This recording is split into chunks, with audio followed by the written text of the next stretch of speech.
4-5 जनों की बना दी जाएगी और उसमें फिर क्विज की तरह। मेरा सादर जय जिनेंद्र, आप सभी का पहले सभी का बहुत बहुत हार्दिक धन्यवाद। आपका प्यार और सहयोग ही हमें इन सब कार्यों को करने के लिए प्रोत्साहित करता है। कल की एक छोटी सी लघु नाटिका माता के 16 स्वप्न को सभी ने बहुत ही सराहा और उसी कड़ी में मैं आज भरत बाहुबली संवाद एक छोटी सी नाटिका, कल से थोड़ी बड़ी है तो सब शांतिपूर्वक बैठे और आज दिखाने जा रहे हैं आप सभी के पास सामने। और कल का हमारा प्रोग्राम रहेगा जो दीदी जी की तरफ से तैयार किया जाएगा, चिट चटाकेदार। यह एक बहुत ही हास्य व्यंग और मनोरंजन से भरा हुआ रहेगा, तो आप सभी आकर प्रोग्राम में भाग लें जरूर से। और मंगलवार को हमारी ये विभा दीदी की तरफ से बॉर्नविटा क्विज कंपटीशन कराई जाएगी, जिसके लिए उन्हें 5 टीम चाहिए, 3 पार्टिसिपेंट, प्रत्येक टीम में 3 पार्टिसिपेंट चाहिए। तो जो भी भाग लेना चाहे पहले अपना नाम लिखा देंगे, जो पहले आएंगे उन्हें ही अवसर दिया जाएगा। ये रहेगा मंगलवार को। तो आइए हम शुरू करते हैं आज का अपना प्रोग्राम भरत बाहुबली संवाद हमारे युवा मंडल के कलाकारों के द्वारा। जोरदार तालियों से इनका स्वागत करिए।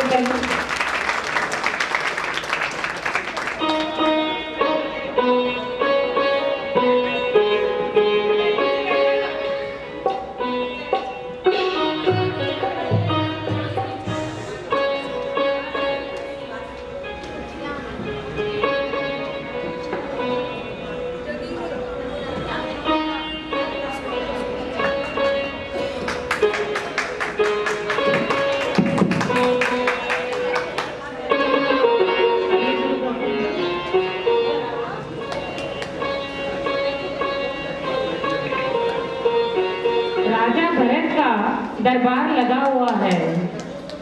राजा भरत को एक साथ तीन शुभ समाचार मिलते हैं।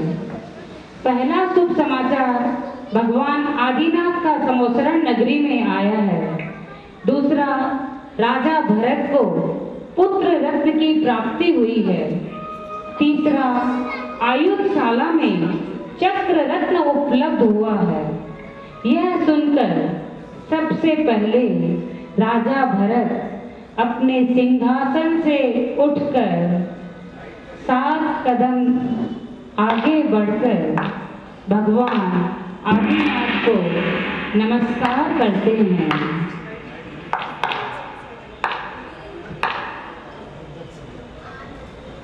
नमस्कार कर वो अपना आसन ग्रहण कर लेते हैं। फिर अपने पूरे परिवार, सेना, प्रजा के साथ भगवान आदिनाथ की स्तुति करते हैं। तो आइए हम देखते हैं भगवान आदिनाथ की स्तुति का दृश्य।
तो इस तरह हमने भगवान आदिनाथ की भावपूर्ण भक्ति नृत्य देखा। तो आइए आगे हम देखते हैं राजा भरत के दरबार में मंत्री दक्षिणांत किस तरह से राजा भरत को सठखंड विजय के लिए प्रेरित करते हैं। महाराज की जय हो, महाराज की जय हो। महाराज भगवान आदिनाथ की स्तुति, दिव्य दर्शन और पुत्र उत्सव भी संपन्न हो गया है। अब आप शीघ्र ही सठखंड विजय का आदेश दीजिए।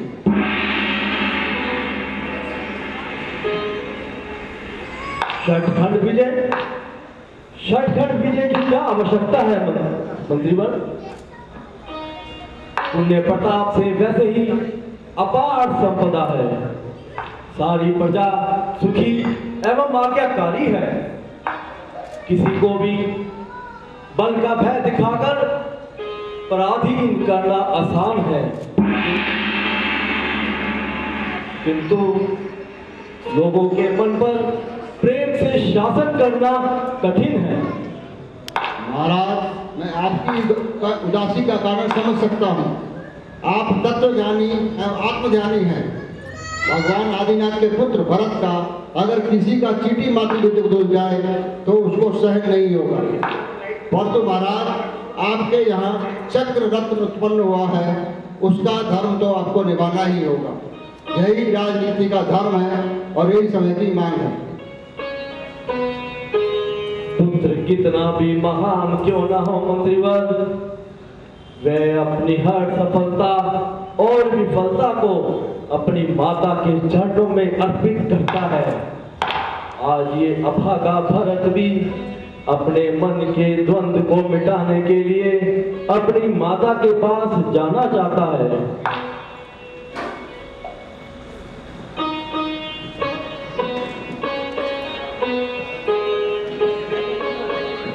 राजा भरत माता से मिलने उनके महल में पधारते हैं।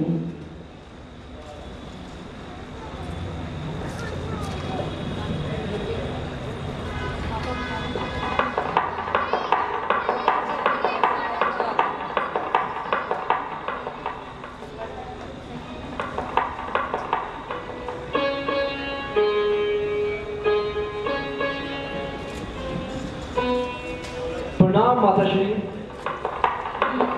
यशस्वी भव, षटखंड विजयी भव। पुत्र, मैं कब से तुम्हारी प्रतीक्षा कर रही थी। आज मेरा भरत धरती का सबसे सौभाग्यशाली पुरुष है।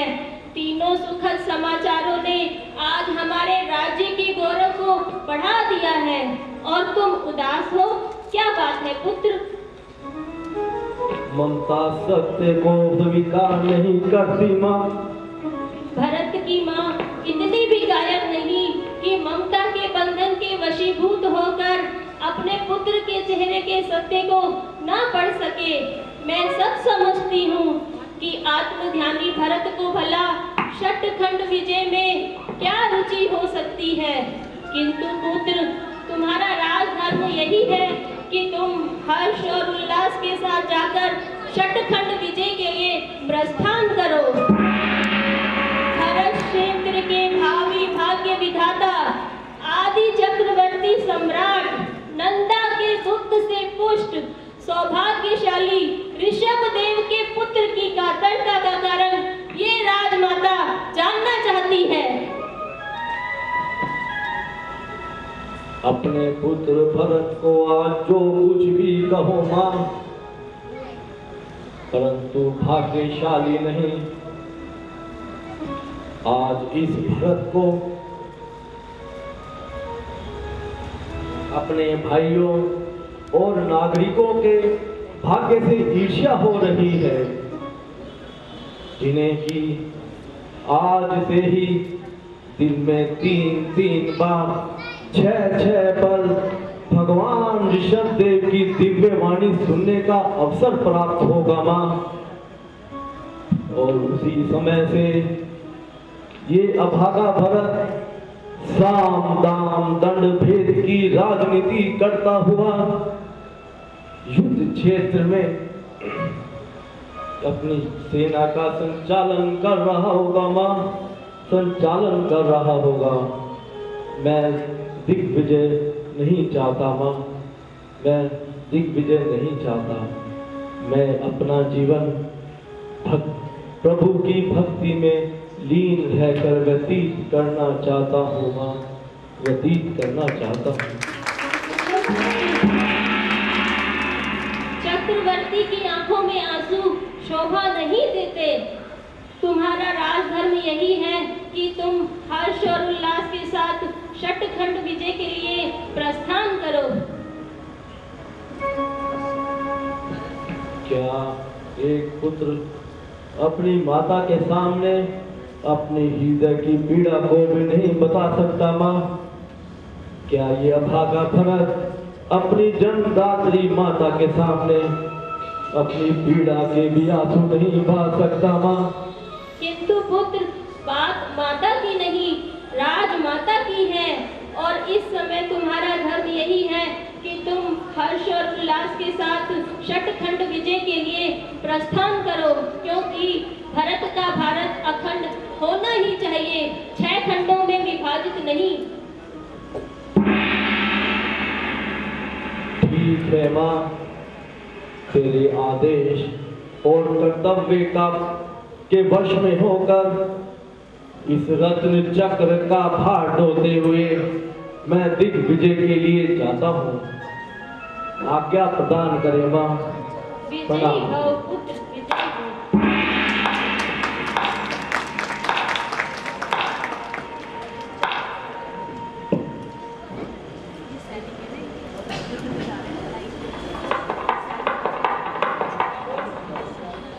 अब भरत जी की सेना शतखंड विजय के लिए प्रस्थान करती है।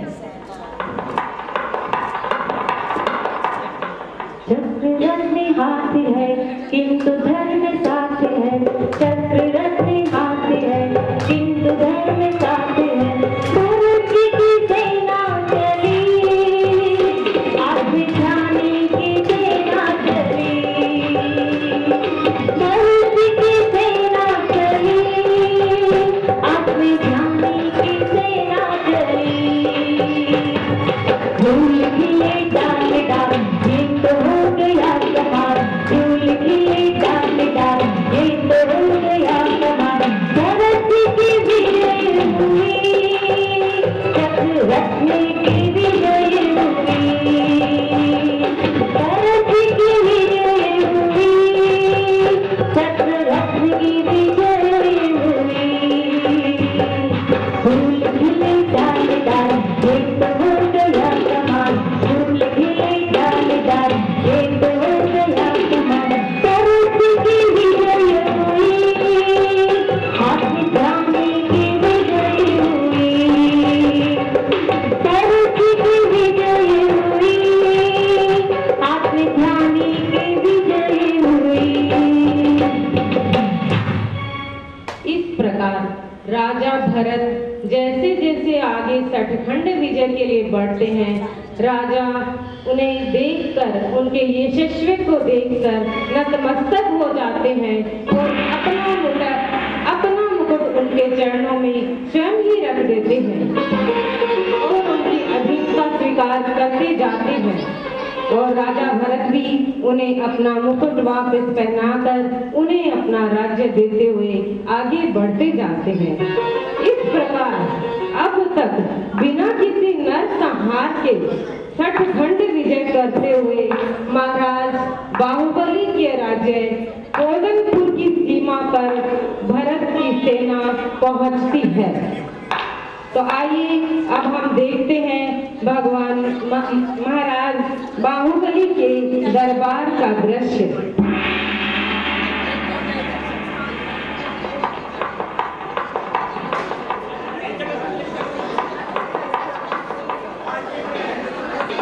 महाराजा भरत अपने शिविर में विश्राम कर रहे हैं, जो कि कोदनपुर नगरी के बाहर डाला हुआ है।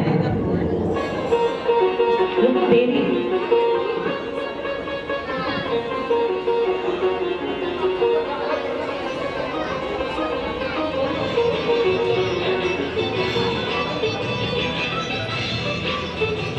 महाराज की जय हो, महाराज की जय हो। महाराज, चक्ररत्न कहता ही कोदनपुर सीमा की सीमा पर आकर रुक गया है।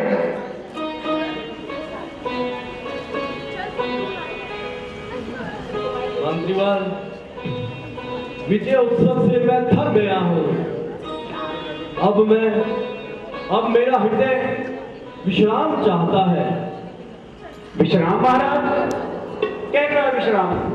जिस विजय के वट को लेकर हम निकले थे वह वर्ग तो अभी अधूरा है महाराज।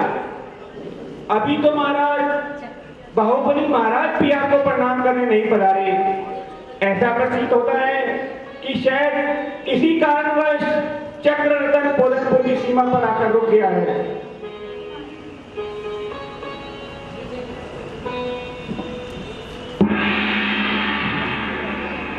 विजय का व्रत, अरे ये तो हिंसा का ही दूसरा नाम है।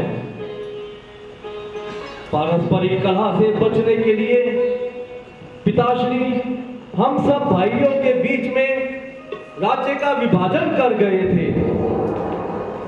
और आज मैं उन्हीं के निर्णय के विरुद्ध जाकर अपने भाइयों के राज्य को हड़पने के लिए तैयार हूं।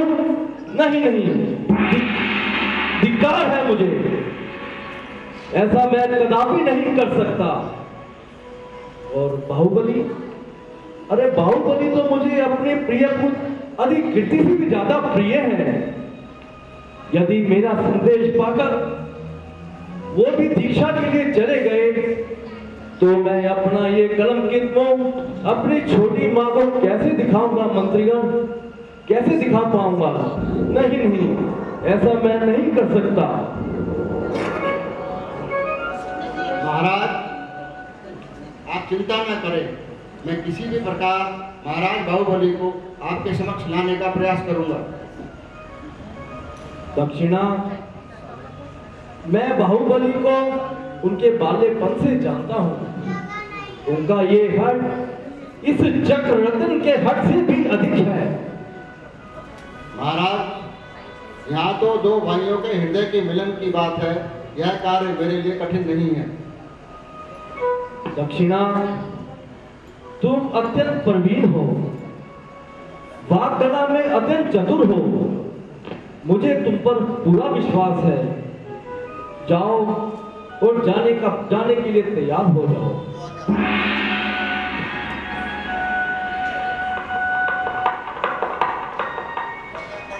चतुर मंत्री दक्षिणा हजारों सपने मन में संजोए पोदनपुर की ओर रवाना हो जाता है, पर यह तो काल ही जानता है कि भविष्य के गर्भ में क्या छिपा है। भरत को होनहार को तो वही मंजूर है, होनहार को जो मंजूर होता है वही होता है। तो चलिए हम चलते हैं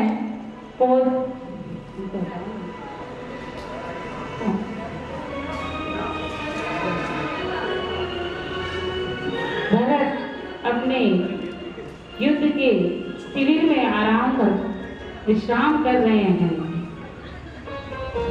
और उधर बाहुबली अपने राज दरबार में अपने मंत्रियों के साथ विराजमान है। बाहुबली अपने दरबार में, आइए हम देखते हैं पोदनपुर का दरबार जहां बाहुबली आदिनाथ की भक्ति में लीन है। आइए हम ले चलते हैं आपको पोदनपुर के दरबार में।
जय जिनेश्वरम, जय जिनेश्वरम, जिनेन्द्र चरण